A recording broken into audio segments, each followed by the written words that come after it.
What's up, everyone? Welcome to the Dust2 Report, the newest podcast from Dust2.us. It is me, your host, Ryan Friend, also known as Ryan at Dust2 or Ryan at RBM, whichever era that you knew me from. Over here as my guest and my fellow co-host, we have Liam Slevin, also known as Slevo. Slevo, how you doing, man?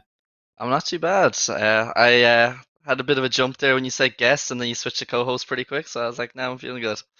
You know, you're a guest on here. It's kind of, I'll be the, you'll be going to Cologne, which congrats to you over Yeah, there for that. So you won't be on probably those podcasts as we try and do that during that week, but you'll be our man on the ground doing the reporting. So while you be the constant co-host, we gotta make sure that other people can still have their time to shine on absolutely. I here. won't take up too many of people's times. The big NA names that we're going to get on throughout the episodes.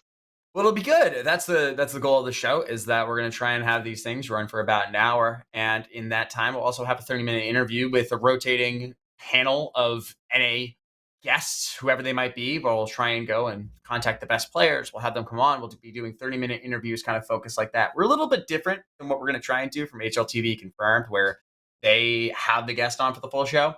We're going to make sure that they're on here specifically and we get to talk to them specifically about certain questions that we want to find out. A little bit so good, little different format. That's what makes us different. That's what makes us better than most other podcasts that are going to be out there. Listen, I had to take a small dig. I had to take a small dig. That's what my You got to job sell is. it. All right, so we should probably be talking about a lot of the drama and a lot of the stuff over the past few weeks. Considering this is the first edition of the podcast, we can go a little bit deeper into these things. I think the first thing that we got to talk about here is this Stewie drama, which just what the hell? Yeah, it came a EV bit out of nowhere. came out of nowhere. EV came out with this whole thing that he did over with Nell at 1PP. Basically, just did this whole article where it was like, Stewie is the absolute worst. Stewie is terrible. As you can see from our headline, when Malik spoke, Stewie turned back to his PC, not listening to him. That was not even like one of the most damning things that we were like reading from this. It just was like, he just goes through the whole thing and he's like, he wouldn't say hello to Damien. There's this fucking Starbucks incident where like he wouldn't Malik tried to get Starbucks with Stewie and Stewie was like no, and just how there was a hitting against one another. It was wild. It was nuts. So my initial reaction after reading the EV article was like, holy shit, someone's a little jilted, but also Stewie looks really, really, really bad. What can you say from your reactions at first? How did you take that article coming out? Yeah, I think in terms of like the article, it was pretty damning on Stewie initially. Like it comes out, everyone's focused, oh, look what Stewie did. But then, like, when you kind of take a step back, you're like, this is a person who was in the team. They were in the circle of the team. I know Evie got done dirty by being fired through Twitter. Like, he obviously feels a bit aggrieved, and rightfully so. But my reaction now is kind of like, it really could have stayed in-house. And, like, I don't know how you can put yourself out there trying to work for another tier one org without like regaining some of that trust. Because like if you're just gonna go out there and like spill the dirt on like your former team, Yeah, like Stewie didn't make the decision to get rid of you. I know he's probably an easy target because of like the stuff that we saw, like when the clenched fist going over to him when he said something that he deemed to be disrespectful to him. yeah, But like it does shine a light on Stewie that I think a lot of people kind of guessed before that his attitude wasn't great. Like we've seen it from previous teams, like the breakdown of Liquid last year when he was outing Grim, which I didn't agree with at the time either. And I know he went back yeah. on it, but still, like we, I don't think anyone ever discredited the fact that Stewie didn't have a great attitude and wasn't a great IGL. I just don't fully agree with him going straight to Nell and doing the sit down in the manner that he did. Well, I'm just so confused as to what EV has to gain. Right? Is it this like selfish? He just wants to be able to like get things off his chest and like feel some sort of retribution against an organization that did him dirty, which like the organization did. I don't think there's anyone that can really look at the situation and go, "Yeah, EG did the right thing." No, they fired him via tweet. Like he found out that way. And I think Malik somehow skips out pretty easily too, because he doesn't seem to get any kind of like, condemnation for being the one that was benched, making this kind of decision to go to the bench and not telling his assistant coaches or the coaching staff that came over with him. It's like, what's going on there? That one to me feels very, very weird. So I wanted to get into 2K's responses here because I thought a lot of it was interesting. So pulling it up and reading this as we're doing this. So basically, so the drama happens, right? As we can do this timeline, right? So the drama happens where we have Stewie Stewie gets called out by EVY, right?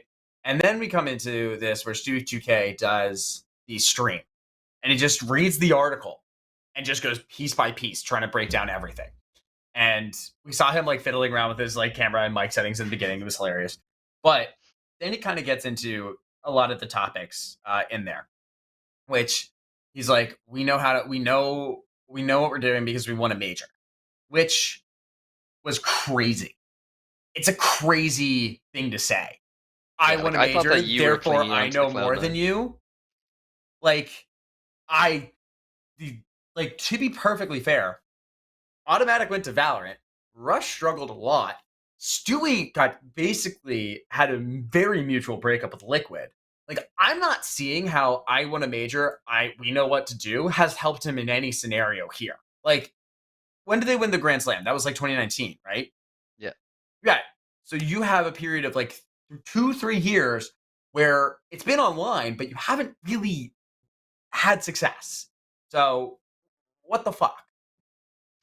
Yeah, like I thought that you were clinging on to the Cloud9 run in Boston, but clearly, if that's the reaction within the team itself, where none of them have been relevant, I don't think they've been relevant in like contenders since Stewie and Liquid. I don't want to say not relevant. I think that's a little harsh. No, but like but I think relevant in the terms of like title contenders. Like we haven't seen Liquid really push for a title. Like when Rush was on Complexity, that team fell apart and Automatic was gone. So yeah. And we also had like the other two, Tarek and Skadoodle, leave the game completely. So like that core, like no one has been like from 2019, like Twists has been a title contender since then because he went to FaZe. So like that's kind of the point that I'm making is like you haven't been close to the top. We know that you can get there, but if you're clinging on to when you were at the top 3 years ago, I don't think that's a good argument to be making. Like obviously he does have the experience, but when you're trying to throw that at EVY, and like we're gonna get into it as well, like EVY tried to throw Stewie stats at him. Like I think it's just like it was just them throwing dirt back and forth at each other. Yeah, none of it seemed right. No, like I think with Stewie's response, he did take accountability in parts. Like we seen the quote, he's not made to be a leader. Right. He said it to his team after Pro League, which confuses me because that's when Malik got benched. So why do you keep the non-leader and get rid of the leader figure and not try to rebuild in that sense? But whatever, I'm not EG's management. But yeah, like I think Stewie took accountability, but he also deflected quite a bit. Like specifically the Starbucks incident. Oh my god! I think that was a big deflection because I think we need to talk about this. Hold on, I think we need to talk about the Starbucks incident. So for everyone that's not understanding it, like this is what the thing happened was. There was the first fraction was between that like Malik, like Stewie was acting, it was like the first day or something, and it was like Stewie had an attitude, and Malik's like, no, we're not doing this attitude shit. Like, cut this out. And like Stewie got like tilted, and then Malik had like a 45-minute like talk with him or something about just like stop being like a child, like grow up, you could be better. And then that was the first like fracture, and it proceeds to go on where it's like there was no problem, like nothing that my behavior did affect my teammates. Everyone said it was fine, and he's like, but it put me into a self of like a state of mind where like I felt like I did something super wrong, which like yeah he did do something wrong. The coach said please don't do this, let's talk about it, and he did it, and it like yeah there's obviously something wrong. So then to try and repair this incident, Malik goes up to Stewie and was like, hey, let's go get coffee. Let's go get Starbucks. Like a normal person would, trying to get to know someone. Liam, I think I think everyone knows, like I worked in finance. I've been through multiple jobs. It's always happened. Take the new guy out to lunch. Take the new guy out to get coffee. You have sideline meetings with them. You just bullshit around with the guy to figure out who he is as a person so you can get better as a team. Stewie responds to this and goes, he's a total stranger for me, and I'm not on his wavelength of doing that. I understand his intentions of having a healthy relationship and Malik being in a coaching role, but I'm not ready to move at that speed. What the fuck does this mean? He's not trying to date you. He's trying Yeah. to have a friendly relationship. I read that and I'm like, there's no way I can defend Stewie anymore. Like I was like, I'm out. I can't do this. This is insane. I don't get it. It's a whole new team. Everyone needs to bond together outside of the server. This is what we talk about when we say you have to bond together outside of the server, right? Why are we not like this is the prime example of it. This is what we're trying to do, bonding outside of the server. I just don't understand where this like fracture is, right? If we're supposed to become better people and better friends outside so that we can understand and work together more, why would you not go get coffee with him? Why would you not put that effort in to do this? And it's just like, I can't do it. It's like, Stewie moved on to say that he understands Malik reaching out about the Starbucks thing was an attempt to mend what happened. But for Stewie, he just wanted to move on to CS and get back to what they were supposed to talk about. In the end, Stewie felt like he was being watched 24/7. Yeah, you fucking idiot. Like, of course they're watching you 24/7. Because when you have a fight with the coach and then you go ahead and refuse to then try and make amends and meet him halfway, what are you supposed to do? What is everyone else supposed to do? They look at you differently. Yeah. What I was gonna say was that with Stewie, I think it was kind of like narrow-minded by him when Malik came to him and said like, "Look, I think there's an issue with your attitude. I've seen it. I'm a new face in the door, outside perspective." And Stewie's response was, "I asked my teammates and they didn't see it." Obviously these guys have known you for years. They're used to you, so they're obviously not going to say it because they probably don't even see it. They don't see it as a big issue. But when you have that outside force coming in and saying like, "Look, you can be doing this better," and your response is, "Oh, well, no, I don't think it's an issue." Like, especially in terms of attitude, because like Stewie acknowledges himself that he does have attitude issues. Like he knows that he's like very passionate. Like his responses were that like, "I want to win." Uh, so yeah, I think that was the first kind of like you could tell that it was going to be a downfall from that point. If that's your reaction to someone saying this is an issue, you need to fix it, and you just immediately shut down and say no, it wasn't an issue. Everyone around me said it was an issue, and the Starbucks thing kind of adds into that. Like if he's reaching a hand out saying like, yeah, let's just go for a coffee, let's have a chat, and Stewie's reaction, I think like what he said was that like he wasn't ready for this deep, meaningful talk about life. It didn't. No one goes for a deep, meaningful talk about life over a Starbucks on day two. Like, they probably would have had a chat about like their backgrounds, their upbringings, or just like a chat. Like, it's not that deep. So I think, yeah, those are the issues that you have at the start. The writings on the wall, and I think Evie kind of acknowledged. That's one of the main things I think he acknowledged pretty well in his interview was that the writing was on the wall from very early. So Yeah. I mean, listen, the writing's on the wall. We understand that Stewie is highly sought after. He's a very attractive NA player in terms of the market. People watch him. He has a loyal fan base. I get it. I get it. But just this, I'm looking at all this and I'm like, this just looks like a shit show. I don't understand how you look at this and you're like, yeah, sounds good. Seems fine. I'm sure that everything's going to work out in the end. I don't know what kind of like leader that you could get in though to put an arm around Stewie and actually get him back under. Because I feel like ever since they won that major, there hasn't been a leader that's like fully gotten Stewie on board. Maybe Nitro, but like I don't know what that relationship was like because they had like such a short time at the top. Like they won the Grand Slam record time. We all know the story after the player break. They come back, they're not great. Uh, with Fallen, Stewie obviously respected him from their time in MIBR, Fallen just being that face in the scene since Luminosity and even before. But towards the end, we all saw the disrespect that Stewie did have for him. Like there's clips of him shouting at Fallen, and Fallen's just kind of like, okay, breathe. But like, if it that's feels what, like Fallen's like this kind of dad that's just like, okay, calm down, yeah, guys. What are we doing here?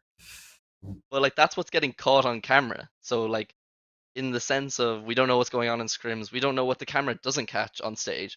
So I think Stewie kind of needs to assess in himself, how do I get myself back to the best individual player that I can be at the moment? Because we know Stewie can have impact, but he needs to accept that he needs to accept that he's not the best player in the world. Because I feel like he has the mentality that he is, but when you have that Yeah. mentality, no one can tell you otherwise. I know, like he's like, I know what's best for me. I know what's best for the team all the time. And I think Simple kind of had that problem for a long time before, like he kind of accepted, look, I can't win it on my own. I do need like a figure that's above me. Like Zeus for a while was that figure. Blade is definitely that figure for him now. Like he has a lot of respect for him, and we see a different Simple. I'm not saying Stewie's on the level of him, but I think he needs to take that mentality that I need some guidance. Yeah, I think that Stewie, the first step to recovery is Stewie admitting I'm not an IGL, I'm not a captain, I can't be this person or individual that you want me to be. Acknowledging that, like, listen, yeah, he's trying to put the team first. That's why his stats suck. But he, like, yeah, I don't know who can we think of as like even what was it the old IGL for Navi Zeus? Like he was terrible. Like honest to God, great IGL, terrible fragger, and Oh Stewie's yeah. like doing worse than him. It's like I think that he can't be in this position anymore and he can't be in this role and he's having the issues. I think he needs a big ego check. Just because he won a major doesn't mean shit. It's been 5 years. It's over. Yeah. It doesn't matter. Like it doesn't matter anymore. You're done. It's been 4 years. But like, I forget how long. It's been a long time.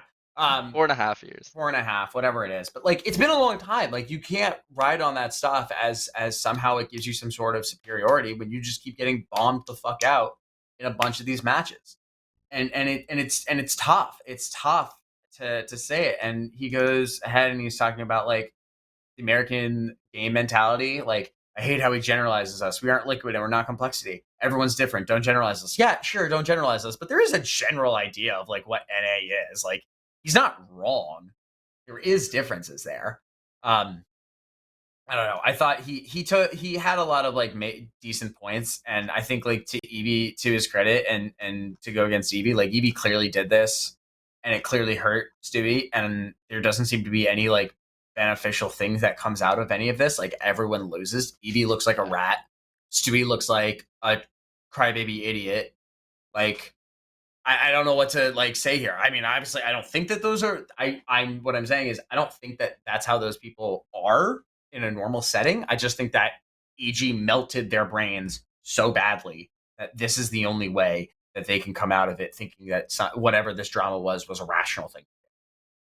Yeah, I think first like Evie's obviously from the French scene, so like now that he's out of EG, like he's not our problem. I think specifically for Stewie, I'm very worried because there's a severe lack of leadership figures in the scene for them to bring in. Yeah, And Stewie obviously said in the interview, or like his stream, whether it's me staying in my role or it's me going out of the team, that's what needs to happen going forward. Like we have the player break after Cologne. The problem is who do you bring in as a leader in NA? Because like when I look at the former Party Astronauts, former Carpe Diem that are now under that umbrella of EG, I don't see a player that can command respect from those players that haven't performed but performed in the past and have that mentality of they know what it's like to be at the top. Like I don't see like I like Ben as an IGL. I don't think he could command Stewie's respect. Um, and I definitely don't think any of like I could never see Stewie playing on the former Carpe Diem roster. I think he So has to though, and that's where it's like how he's saying, "Well, I don't play for a paycheck. I play it. I love this game." Honestly, a little heat check of him getting demoted into something like that would probably be beneficial for him in his career. He needs it. Is the public? I think the public won't handle it very well, which is I think the most disappointing part. Right? Is that they can't look at that saying Stewie needs to relearn fundamentals. Stewie needs to get back into a team. He needs to find pieces around him that are going to help, and he can use his experience to help younger players. I don't think the community's gonna look at it and be like, "Oh, Stewie's cut." And it's like, okay, sucks. That's probably not what's happening, but I know we'll see. Um, yeah, I think that might be the best situation. The one thing that I thought was really interesting here was when he was talking about that Stewie stopped calling in the middle of Pro League with the CEO in the fucking like audience, like looking at him. his reasoning was we got destroyed by every team in the beginning, and it was tough the first few games. Once we realized we couldn't make it out of groups, that's where, for me, tournament life is done. Now I'm in reflection mode, thinking about everything I've done, everything that went wrong, how I have led to a team to not even being able to win a map. Like, I get it. That sucks. But kind of giving up in that last map is not what you want to be doing, especially when, like, the idea that they could potentially lose their roster spot. I mean, like, we know the drama is that if you finish bottom out of the 3 of the last 4 years, like, you could potentially lose it. EG has a chance of finishing bottom like for 4 straight seasons of Pro League since this was instituted. Like, that is a crazy thing. That is actually insane. They need to be winning, and you need to win at least one game. And for them not to do that, that's pretty bad. Think of It's how not. think of how contradictory that is in nature when he starts off the stream by saying, like, everyone knows me, I don't pay for a paycheck, I want to win at all costs. Yeah, And then win at all costs. Like, dude, I get it, but like, no, but when you're trying to win at all costs, and then, like, when you're like, oh, I can't win this game. yeah, exactly. What's that meant? Like, those can't be in the same sentence. They can't be compatible.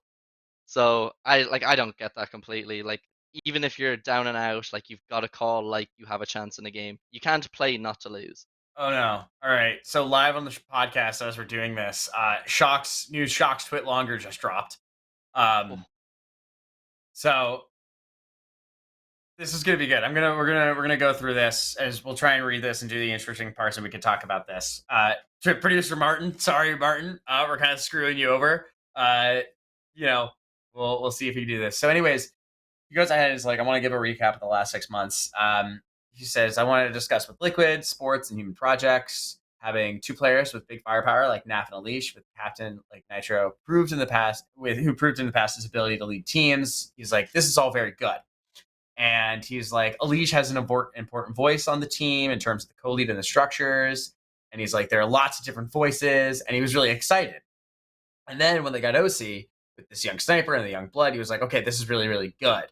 And he wanted to bring all of this time like into like his European style into this. He's like, on the human side, it was agreed I would be in the US for 2 specific periods, 3 months and 2 months in 2022. He discussed this with the wife, and they thought it could be beneficial as a life experience for obviously for her, him, and the kid, discovering a new thing. So they're getting visas. They start the process with the school to have a French school, which I have heard all of this before as well, so I can confirm this. I didn't hear the 3 months and 2 months. Someone told me that he was supposed to move there permanently. So this one's a little bit different.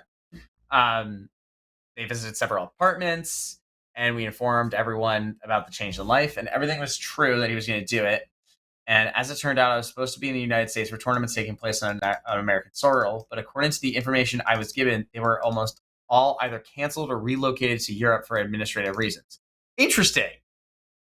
So that means that they were supposed to be more NA events this year. yeah, except for the one IEM Dallas where everyone's visas got cut. Which probably was why they're like, which now it just reinforces we can't have American events because of all the visa shit. That sucks.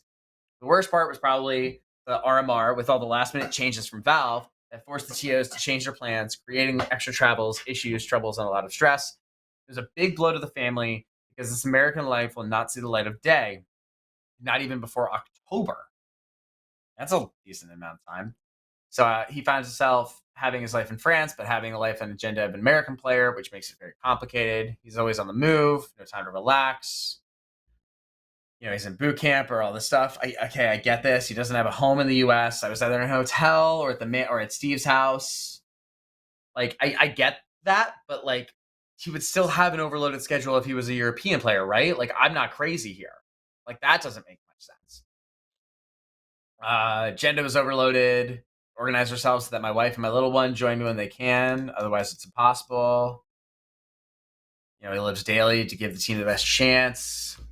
Go through EPL, COVID. And he's like, everyone just goes back to the US because there's qualifications to be done. And he's like, oh, well, all their lives are there and everything. Basically, it's just like, I realize that I can't do this. That's kind of what this says to me. He's like, I just couldn't. But none of that makes any sense to me right? Because I look at this and I go, okay, great, but why didn't you just like go like move your family to America? Like I'm seriously trying to like look at this and think about this, and I'm like, okay, we're getting the visas, we're getting everything. If you have all the time, and if your complaint is that you really need to go ahead and like be in there in America because everyone returns and you do all the qualifications, why didn't you? Where's the apartment? Why didn't we get the apartment? Why didn't we get the house? Why did we not get these things? Why did we not move the family? Like, I think even like you could, even people can be there for 90 days at a time. So when you know that you have the breaks, send people over there. Like I'm this confuses me a lot because it basically just is like my wife and kid are still back in France, but I wanted to be in America and do this. But it was hard because my wife and kid were back in France and I had to adapt to the American culture. But in the beginning, we said that we were going to look at schools. Well, why It's not just go? Like, where I'm clearly like I'm very clearly missing something here. this is pure speculation, just from the way that I'm kind of looking at it and trying to rationalize Yeah, what he said. Maybe this is, like I said, pure speculation. Maybe it was a case of the process of moving to America was taking longer and longer. The team was underperforming, and he specifically was underperforming. Like we're going to talk about with the changes, like he did not fit this team very well, even when they constructed it. So maybe it was like the more that they underperformed, the less he was like, oh, the less I want to go here and commit to this full time. And like, I mean, he's gotten out of it 6 months. Like the move only started happened at the start of the year, so just it's all of this seems bad. I don't like any of this. Seems I like weird. it in the sense that at least he doesn't blame the team like Evie did. But Yeah, he's very much very clearly like I own that I just couldn't do this and I was wrong. I made a mistake. Everyone tried to help me. Like I can get this. He's basically doing a whole big thing of like I tried to do this and it didn't work and everyone tried to help me as much as I can. I just yeah, think that like I don't know. I I think like I think but this is the way that he does it and I want to give him a ton of respect for this. Like yeah, I think that what his statements here is right. Um so I don't know. I don't know. Can't fault him too hard, I guess, on this one. yeah. I think if we pivot into like the actual change itself, like in removing shox, I think personally it kind of benefits both parties, just in my opinion, off like straight off the bat. Because like I said it, I think a lot of people said it when this move happened, it didn't make a lot of sense because Right. like we all know NAF re-signed the contract in like November when like the rumors of shox coming in were happening. Shox and NAF for me have such a role overlap, it just does not make sense to continue with it. Yeah. And I think like if shox goes back to Europe, like he can play on a French team, he can play on an international team. Probably not to the same level as Liquid unless he like really gets his form back because I think he's kind of shook after everything that's happened. Like his rating has taken a hit. He was trying to play a new role. Yeah. We obviously have seen from the twit longer that it wasn't an easy time for him over the last 6 months trying to do this whole American and Europe thing. So I think it benefits both parties if Liquid can find a suitable replacement that is an anchor player that speaks English to a sufficient enough level. Because like we're seeing with Vitality now, like the Vitality guys, the French guys haven't had the best time speaking English. No. So what? So is the answer YEKINDAR? Is that your big lead up here too? Because seeing The as the answer YEKINDAR to has every been problem in Tier 1 Counter Strike is YEKINDAR at the moment. Like you can slot that man into any team and it works. And it's like nuts. We should just quickly talk about adreN being cut and daps being brought in. I think this was really interesting. I didn't see daps being a solution. I didn't see adreN being a problem. I think is an interesting point here. I don't know why or how adreN was the individual that should have been cut from this team. It doesn't make much sense to me. I guess they just felt like they needed a bigger authoritarian voice in the leadership. Um, like what do you think? Like I really don't know what to make of like Daps coming because Daps is known as like a team builder. He's known as someone that can really put pieces together. But with Liquid, yeah, it doesn't feel like there's anything that you really need to put together. It's like we just need to find a missing fifth. I And I would think the fifth is very clear to see is that it's YEKINDAR. But like like what are we doing here when we're looking at this, saying that daps is the one that is going to solve Liquid's problems and make them a winning team again? See, I would disagree with you there that adreN isn't the piece that you should take out. Like, I think as bad as they've been individually, like NAF and Elige are still like have the potential to be one of the best duos in the world. It wasn't that long ago that we saw them being so impactful and like top 20 players. OC is such an amazing piece.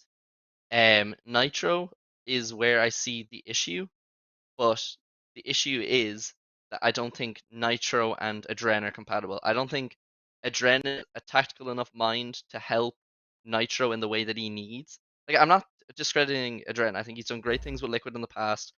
This lineup, not so much, but still, like, they weren't as abysmal as some other teams that we have seen. Cough, cough, EG, cough, cough, Complexity. So I think the thing with daps is shox said in an interview that like he was helping um Nick a lot. Like he was Yeah. saying that he was helping Nitro out with the calling, with the meta. The guy just came back from Valorant after a long stint away from the game. It's not easy to get back into tier one Counter Strike as an IGL. So I think the thing with daps, like you said, team builder puts pieces together.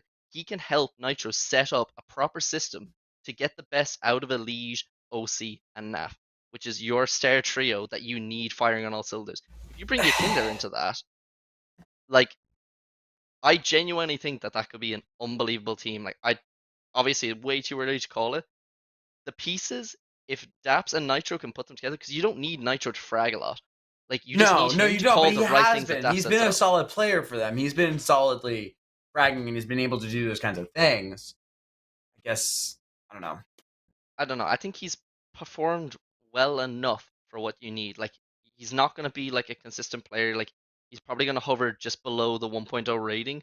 But if you can get like we obviously know YEKINDAR's just here as a stand-in, like nothing's set, nothing's permanent. But if YEKINDAR is the piece, you have the crowbar that is YEKINDAR to break open rounds, and having the star trio of OC, NAF, and Elige to close it out. Like, I think that is a recipe for like one of the best teams that we could see from North America in a long time. Especially if daps does it, like we've seen daps do it before. Like, it's not going to be the same issue in NRG, and we've the same issue we've seen in the Is it past where though? he's How do we calling. know? How do we know that it's not going to be the same issue? Because okay, so for me at least, you can see that he's a good tactical mind, but that he couldn't frag, which is why he kept getting cut for Stan. Why the minus daps meme was there. So for me Imagine at he least, cuts Nitro just to come back into the game. he probably will stand in. Like, there's no way you can keep the man away from the game. But the thing for me is, it's a controversial one. We obviously know Hunden had the whole situation with the coaching. Like, I'm not touching on that. What I'm saying is we saw Hunden go from being a completely lackluster fragging IGL to a pretty good coach before it happened. Like, they were like Before what happened, Liam? What happened? but What before the happened? coach. Okay, listen. Before the coaching bug, we don't know how much he used it. Obviously, there's ways to describe that, but like he was doing a good job before. Everyone was giving him his like credit before it came out about the coach. So the way I see it with daps, provided that he doesn't use the coaching bug, is that I think he has the potential to be a very good coach. We know he has a good mind for the game. It's just he kept getting cut because of his fragging. Like, there was nothing wrong with the systems that he built. Like, he built top teams. And like the We four have pieces that are YEKINDAR. there. So let's talk about YEKINDAR a little bit. He's Yeah. going to be stepping in because I've got some good background knowledge on this that we can talk about and we can dive into. So YEKINDAR, obviously, love the guy, hottest player on the market. A lot of confusing questions going around. He made a few tweets, and he made a tweet where he basically was like, "Hey, I've negotiated my exit with VP." No idea what the fuck that means. No idea. I actually have zero clue. Like, genuinely zero clue. Because I talked with a number of people and I was like, hey, so like, what's going on with YEKINDAR's tweet? The answer was, we don't know. Apparently, I guess he just agreed on like maybe terms of how he'd leave Virtus Pro, but he's still contracted to them. He still has a buyout, which Liquid is obviously trying to figure out how. But the biggest hurdle is that VP is a sanctioned Russian company, and they can't exchange money with VP. Now, can they do the Cloud9 route? Probably, maybe, but then that means that they have to figure out how they're going to get YEKINDAR to be bought by a third party in Norway, which is not part of the EU and does not have those sanctions, and then they can buy him from that third party. So it's like but they can't agree on the buyouts or anything like that, right? Like they can't have any negotiations with the VP. They have to do this all like independently. So that's really fucked. And that really causes some issues. So what I know for the stand-in here, it's just for Cologne. There's no agreement to go any further. It's literally just for Cologne. Obviously, Liquid would like to make it go further, but they don't know how they can. So they want to make this go for Cologne. So now they have some time. They potentially can boot camp with him, which is going to be really nice. And then they've got to, and there's no loan fee. There's no loan fee. Liquid isn't paying anything to VP. There's no money exchanging hands. So it's literally just YEKINDAR is moving on and standing in for this. I think it was coming up close to the end of the day. I was told when we put the article about them contacting Snacks and about them reaching out to JKS, I knew at that point that YEKINDAR was very, very unlikely. But it turns out literally just things moved so fast in that day that they were able to make it work. Apparently, YEKINDAR made it work with VP to be able to do this. So that's the story that I've been told on this one, and that's how we and that's how now we're here in this situation. I'm excited for it. I think YEKINDAR's a great player. I can't wait to see how this is all going to work out. What are your thoughts?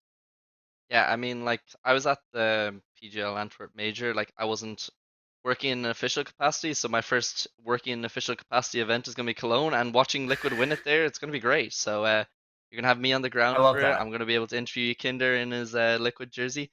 The thing is with this, there's not really much you can say. Like everyone's been fantasy like making their fantasy teams like, oh, you bring YEKINDAR into FaZe for Rain, you bring him into G2 for Jax. Any top team, you bring him into Navi for, I don't know, Perfecto. Like Right. there's not a top 10 team that you can't fit him into. Like he's a very dynamic player. We've seen him be so impactful, like one of the like best like raw entry talents that we've seen in a long time. So Yeah.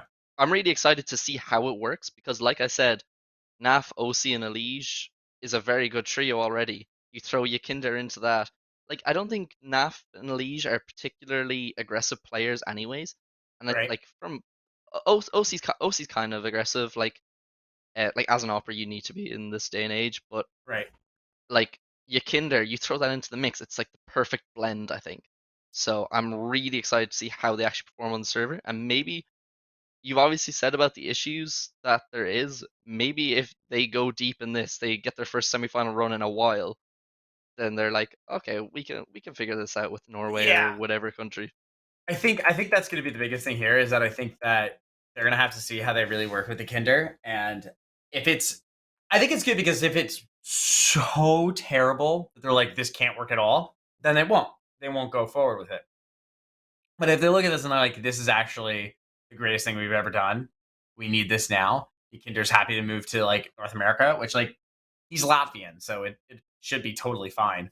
Um, I'm going to be super impressed. I can't wait to see how that works out. Yeah, So like I'm excited about YEKINDAR's him. He's a good kid. It'll just be interesting to see what negotiations are and how it all works out.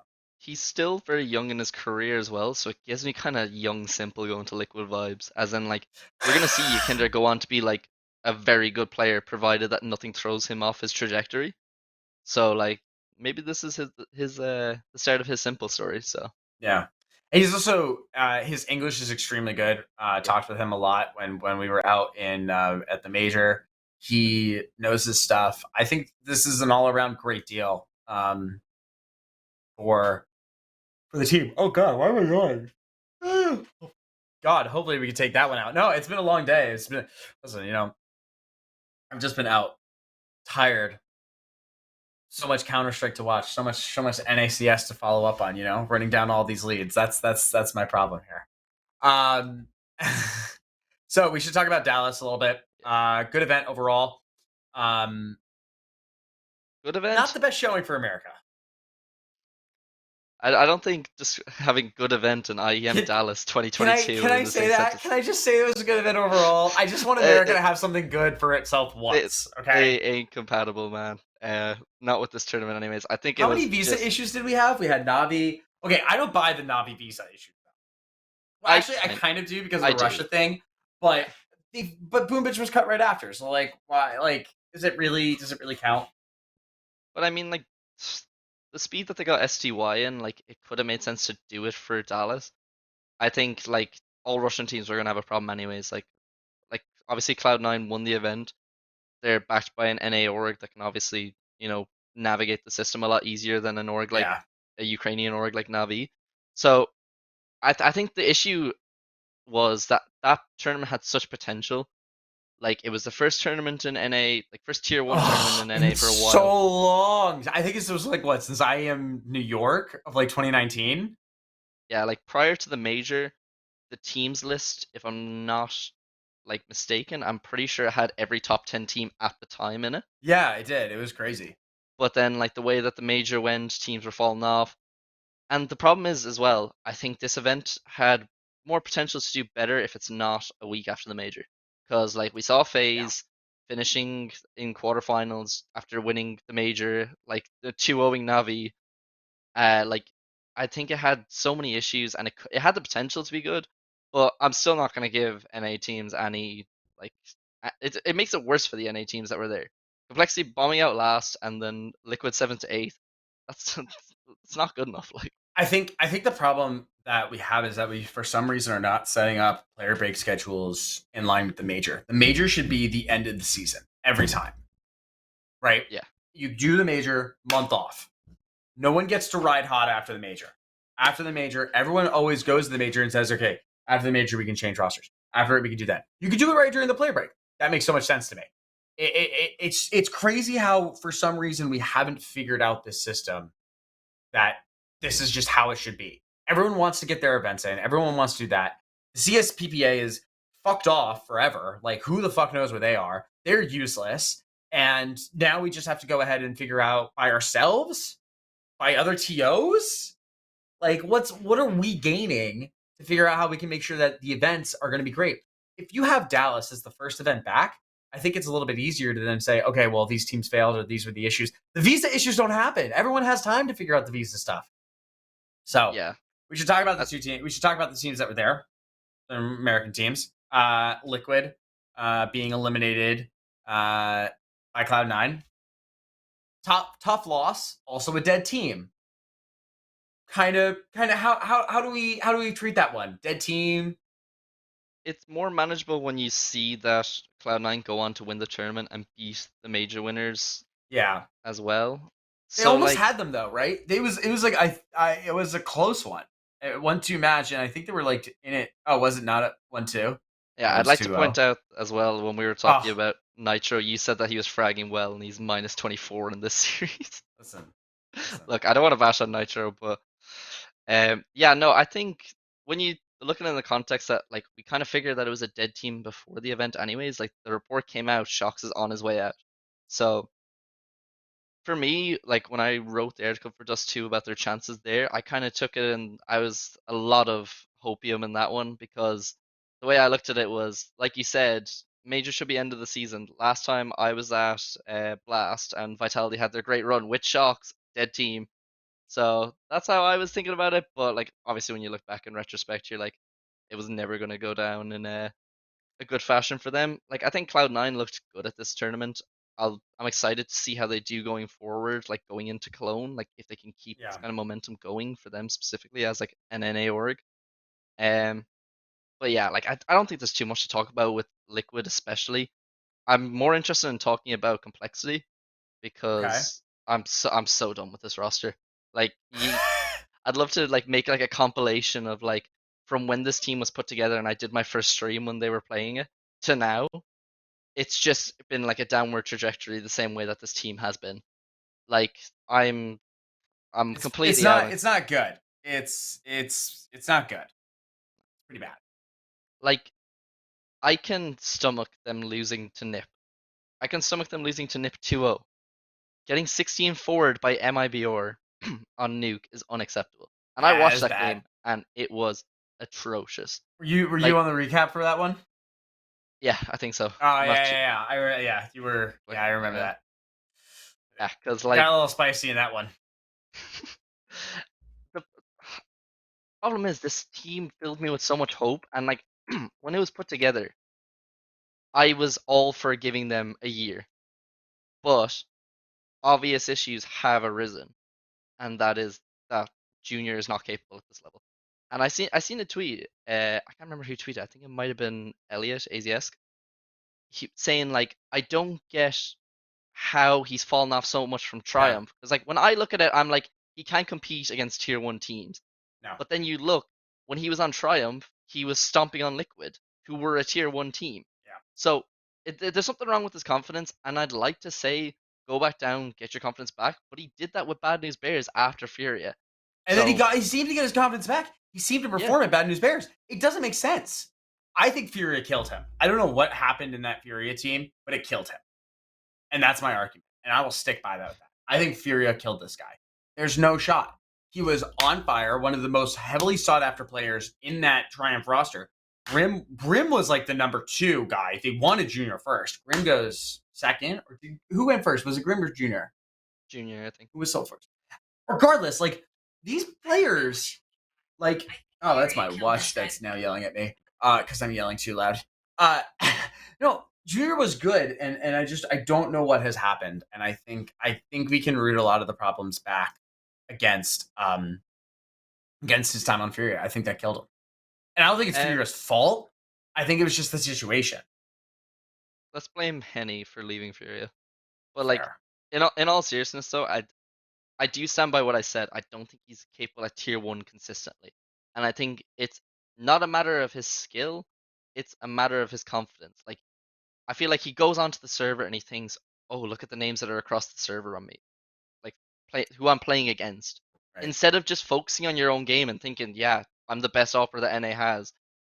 Liquid made a mistake not taking me instead of OC. Like, I don't think he has that like killer instinct to prove that he's the best player that we have as an offer in NA. Yeah. So I think some people have it and some people don't. And if Junior doesn't have it, then I don't know what to He's say. got to go. But I I, just don't know who they get to replace him if they go ahead and do this. Who's Dexter, on the market that's NA that they can get that will come to NA? Not not N, Dexter. Shut up. not NA import. I'm telling you, there's like, who do you get? Who? Swan from Bad News Bears? No. Like, I don't think there's any offer at the moment. Like, OC Wait, who is is the the one. offer for OG that filled in for Mentu? Dexter. Oh, it was Dexter was Dexter. talking. Oh yeah. No, Yeah, but they can't get Dexter. Dexter. that's what I'm No, saying. Dexter. Yeah, but Dexter wants to stay in Russia, so it doesn't No, work. he said it. He doesn't want to stay in Russia. He just wants more time to figure out where he wants to move. He didn't want to move to Serbia. It was in the interview. He said him and his girlfriend needed more time to decide where they wanted to live. He said that he's open to international teams. He's open to Navi, which is a pipe dream, but So like, it's possible. Like, if you I'm offer him confused. He just left Team Spirit because they were like, "Please move to Serbia right now," and he went, "No." apparently, from my understanding at least, was that they tried to fast track the move to Serbia, and they wanted to Because film of like a an. fucking war. But that's what I mean. Like, his family was based there, and like, this is just what he's saying. So like, he's out. None of that makes sense. Yeah.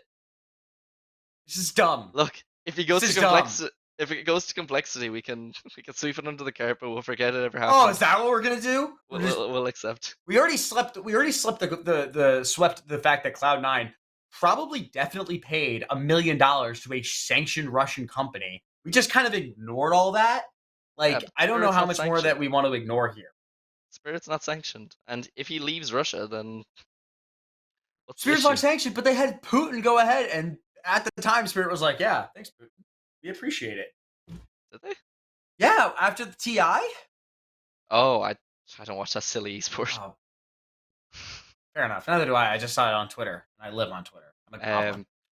But yeah, I think Dexter would be an option as an AWPer, because I think even if it's not Dexter, you need to import. I don't think there's a capable AWPer that's better than Junior, which is kind of sad for the state of NA AWPers at the moment. But like, looking at it traditionally, like, NA hasn't had the best track record with AWPers. Like there was a period where like Skadoodle, obviously who won the finals MVP at the major. I don't think Skadoodle was like one of the best operas of all time. I think there's OC has the opportunity to completely surpass him in my opinion. OC 100% is going to be OC has a higher floor than Skadoodle's top ceiling. Yeah. Hot take. And then yeah, there was JDM as well, but we won't talk about JDM. No one needs to talk about JDM. JDM is apparently an anti-vaxxing, full health nut, yogi-minded Valorant coach for FaZe Clan now. It totally works out. It's totally fine. All right, let's talk Back about on track. international. Let's talk about the international outings, the NA international outings here. I don't want to really talk about Dubai Expo that much. It was Complexity flew all the way to Dubai to get blown the fuck out, and they played 2 matches and lost. And then Evil Geniuses went over to the Pinnacle Cup, but not the Evil Geniuses that we know. It's the band formerly known as Party Astronauts. And listen, they struggled. They had a pretty rough time having to play Astralis, like first round. Like that wasn't helpful. So 16-6 there, and then they played Finest and got 2-0'd. Like it was bad. Like it was pretty bad. Yeah, and I don't want to go ahead and pretend that like it was good. Like the positives are that they can get more European experience, but other than that, I don't see positives in those outings. It was pretty bad. Yeah, I mean across 6 maps, when NA is getting 1 map, it's not great, especially against Finest. I think you were more than capable of getting a map against the Middle East. Maybe not the series, but like Party Astronaut, EG.PA should have gotten at least a map against Finest. Because I think when you match them up player for player, I don't think there's that big of a difference. Like I know, Right. I think it was Finest that said that they could match up with Heroic individually, and I'm like, I don't think so on that one. I think you were riding a bit of a high, but yeah, like I don't think it's. I agree with you. I don't think it's worth talking about Complexity over in Yeah. Dubai. They were a letdown again. But yeah, in terms of PA, it's hard to say Like with this roster. John G is Because the only one with a rating above a 1. Like everyone else, just against Finest. Like I understand Finest has like some good players now, but like, come on, guys, what are we yeah, doing? like I think for me at least, when it comes to this Party Astronauts on EG, this I said it with Complexity, give them time. This one I really mean it, give them time. Like like at least some of the Complexity players had played internationally. Like Yeah. Floppy had international experience. Like JT had international experience. Grim obviously had international experience, but I think really with this one, you've got to give them time. Like they've been so bottled up in NA, they've not had a lot of chances to go over to EU, really put it together. So I just hope that EG handle it right. Yeah. I'm not a big fan of the blueprint that they've set out of doing these in-house drills. Like I'm not a big fan of that. Hot I take. I am. I I'd love be it. a I'm bigger pumped. fan of just set them up in like pay for their boot camp in EU for a few weeks, like every now and again, because that's what. Which I think they're doing. I think they're going to be doing. But yeah, I don't know. I'm not sold on the. I'm not sold on that. But I think No. with PA, yeah, you've got to be getting a map against Finest. Like Yeah. there's no real excuse to not, because I think individual like my biggest disappointment with PA is also my biggest selling point on PA is Pone Lone. I Yeah. love him as a player. I love watching him play. I even like advocated for him to replace Cirque immediately in the main team because I think Cirque has fallen off a cliff I think for the so too. last 2 years now. Yeah. But uh, like anytime I see him in EU, like when they were there for Pro League, they were there for this. He doesn't show up, and like I think he kind of needs to get what I was saying about Junior, like that killer instinct. Like, I'm better than you. I'm going to peek you and kill you. I'm not going to re-peek into you. I'm going to position somewhere else and kill your teammate. Like, Yeah. I think that's something that's really missing with Pone. I think Jonji is like, he's another player that I think is capable of playing on that main team, kind of, you know. With the rest of them, I'm not I fully mean, convinced John's just yet. kind of an asshole. Like not in a bad way. Simple He's was an kind of a asshole, bro. dick. He's There's kind a of a lot. dick. How he There, plays is kind of dickish. uh, I don't know. I like Jonji as a player. Like I watched him when he was on Oh no, no, no! Chaos. Don't get again. No, no, no! Don't Yeah, get me wrong. I like Janchi as a person. I like him as a player. But the way he plays is so trolly, is so dicky. Like, he just is such an annoying little gnat that just keeps flying around and buzzing around in your ear. Yeah, that's what you need just to get under the other team's skin. You need Is it that. gonna is it You gonna really need get that. everything up? Yeah. But yeah, I don't think there's too much that you can really touch on with this because, like, if they want a map, then we can start talking. Because until we see that they're capable of holding their own against these teams, like, we're not saying go over there, beat Astralis. We're not saying Right. go over there, beat a FaZe, beat a Navi. Be competitive against that tier 2 scene. Yeah. Because if you're the tier 1 of NA and you can't compete against tier 2 of EU, we have a long way to go. Yeah. No, I agree with that. I think that we definitely need to do those things and be able to be better as a region. All right, let's move on quickly to the playoffs for ECL. Pain versus Mythic. Pain 2-0'd. EG versus Brazen. EG does a 2-1. Brazen picks off a map. That's not too bad. ATK 2-0's B-Hop. And Gaming Gladiators 2-1 Strife, who just got back from conference. Shout out to Strife for going to conference, getting bombed out, coming back, and having COVID. Not fun. Apparently, 2 of their members have COVID and have been sick like dogs, and they still got a map off Gaming Gladiators. Their run is a little bit harder now. They're going to have to play B-Hop, and then they'll have to play the loser of Pain versus EG, which I think is going to be EG, is going to be the loser of that. So we'll see how they go. But the matches that we've got going on tonight are going to be Pain versus EG, ATK versus Gaming. By the time that this probably releases, we are going to have to we'll be figuring out, we'll see the results. But who do you think is going to win from Pain EG? I think that's a really close one for me at least, because I'm very high on this EG CD Yeah. theme. So I don't know. I think Pain looked really good in that Blast qualifier, but other than that, this year they haven't impressed me too much from the games that I've seen from them. Like, I won't lie, I haven't seen a lot of Pain, but yeah, I think it's gonna be a close game. I'll say 2-1 to EG, but like, I wouldn't be surprised if it went the I don't other know. way or if it even went It's 2-0 a Pain. tough one. I would think that they can, but I don't know if they will. I'm gonna say that they can. I'm gonna say that Pain wins this 2-0. I think they 2-0 Carbon. I don't see it. I'm not on that train with you. And then I think ATK take down Gaiman. I think Yeah, I ATK agree are with going to that. make this run to this finals. So it'll be good. So we'll get to see. And then I think Mythic beat Brazen and Strife are going to beat B-Hop. But that's my takes on that one. Mythic, Brazen, and B-Hop, and who did you say? I think Strife beat B-Hop. Yeah, And I think Strife beat Mythic, B-Hop. yeah. I think Mythic beat Brazen, though. I think the stream team stays alive.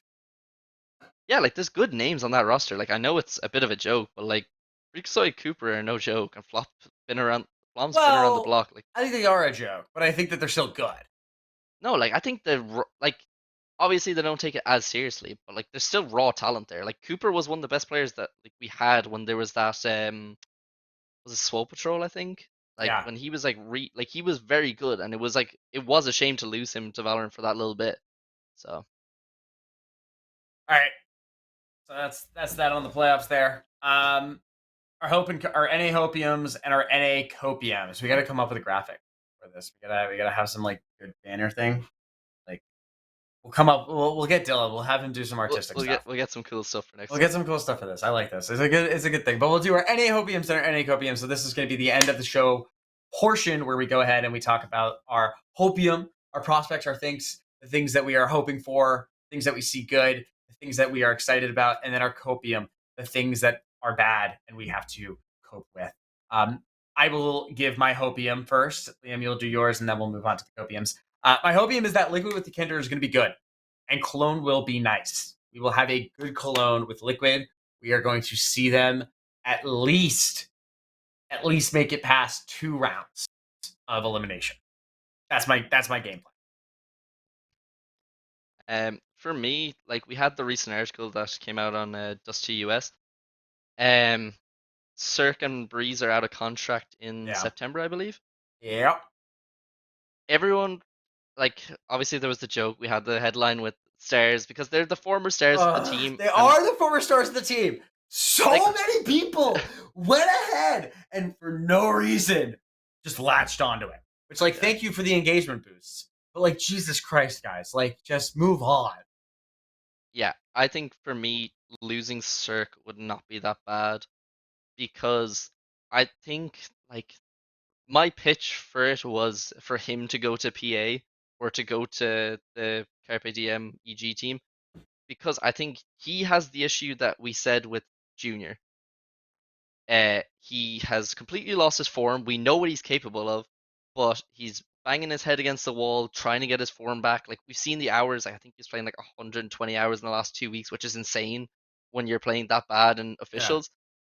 But like, I still kind of believe in Cirque. I want to because I know what he's capable of. I think losing I mean, him we would can not be believe in Cirque. I think we should. losing him would not be a bad thing for the team because I think it could be mutually beneficial. Maybe he just needs a new environment to get his form back, and maybe EG disconnect from just keeping him on the roster for the sake of his name that he had 3 years ago. I think you're wrong just emotionally because I like Cirque. Is that fair? Can I say that? I'm saying it. All right, my copium here is then that is basically you're taking it away. Like, we're losing Breeze and Cirque, and I think it's terrible. I think losing Breeze and Cirque will be terrible because I think a lot of the issues here is that Breeze can potentially move over to Valorant. I think Cirque is going to probably go back over to you, and we're going to lose two of the top players that America has had. And I think that's really bad. We need these players. They can help us. We know the heights that they have. We know how good they can be. And I think that it's really, really tough to be a scene that's supposed to grow and develop if you're going to have players that are just going to be able to leave you and not really help further on this scene or the development of the scene. Yeah, like I'd agree with you on the Breeze point. I think losing Breeze would be detrimental because, like, when I was going through the stats of the team, like he's still like consistently, he's still like had good enough ratings. Like He's he hasn't had good. He's good. okay, People need he's to hear this. over half of his performances since the start of 2021 have been positive. Cirque has had 25% of his performances be positive, which is why I'm saying Less it's not good. a bad thing to losing him. Less good on that one, yeah. But so like with Breeze, he's nowhere near the player that he was, but I think he's still capable of it. If they had kept Malik, I think that they probably would have been capable if they put a system and built it around Breeze, because I think that's what he needs. And he just seems very kind of disconnected from this team. Like we've obviously heard that everyone's heard the rumors that he's flirted with Valorant. He plays Valorant. I think he just appears to be fed up with Evil Geniuses in this team, and it's been going back a while. So I don't think it's a bad thing if I think it's a bad thing if you lose him, but if you don't lose him, you need to get him back to where he was, and he needs to do that in himself as well. He needs to get more engaged. He needs to be ready to put in effort. No. That's my response. That was beautiful what you were saying. Everything was very, very delicately said. I'm just saying no because I am too emotionally attached, and therefore will not let a rational discussion about this take place. All right, you want to do your copium? All right, no, it's my. I did my sorry. copium. It's your copium now. So my copium has been pretty consistent throughout a lot of the talking points that we've had. Yeah. Call are going to completely bomb out of Cologne. They're not going to make it past the play-in. They're going to go straight home and then let the player break begin and let whatever changes may occur. Because So I I think it's think insane if they keep this roster after the player break. I think it is going to be insane if they keep the roster after the player break. I think changes are definitely needed. I think they should look at Breeze and Cirque with those contracts expiring. We like I don't know. They play Spirit. Spirit's their first matchup. That could be good, right? Like Spirit is losing Dexter. They're bringing in Wonderful. Wonderful is knowing our luck will be the greatest player ever to grace a server in the entire world, and he'll drop 100 on fucking Complexity in over 2 maps. He'll just kill them over and over and over again. Or they might escape with a win, and we could see something go through the player, right? Like we might have that shot. It could happen. Yeah, I mean, like I have to be hopium about this. I have to be hopium. I have to be in support of Complexity. You can't make me be angry about that. yeah, I mean, like with Spirit, like since the major where they had their dream run making it to the semifinals, like they've beaten Blue Jays, they've beaten K23, they've beaten Finest, then they lost to Finest. Like I think they they should be capable of beating Finest, Yes. no matter like what the situation is. But maybe we do see that burnout that we've kind of seen with Copenhagen Flames and the rosters that have made a splash at the major, and then the tournaments that follow it, they don't really do as much. Especially if you lose Dexter, like who knows how wonderful plays. I obviously made this take before the matchups were announced. Spirit doesn't excite me for this one, but also I'm sticking by it. I don't think Complexity can beat them because I'm just so down on this roster right now.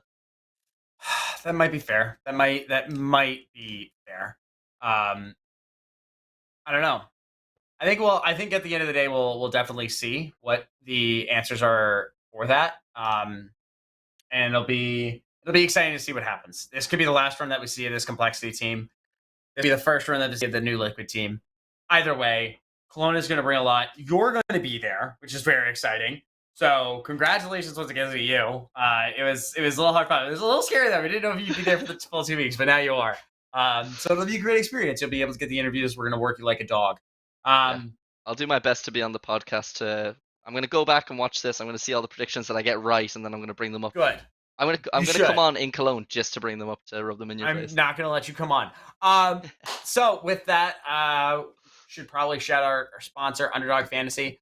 Make sure that you use the code Dust2. You can use Pick 'em Plays. They have a bunch of exciting offerings over for esports. They're doing a bunch of IEM Cologne stuff as well. We'll probably be integrating some post streams as well for Cologne. So we'll work on that to try and get that done. But yeah, make sure you check it out. UnderdogFantasy.com, available in 33 states in the U.S. Make sure that you always bet responsibly. Only gamble what you can afford to lose.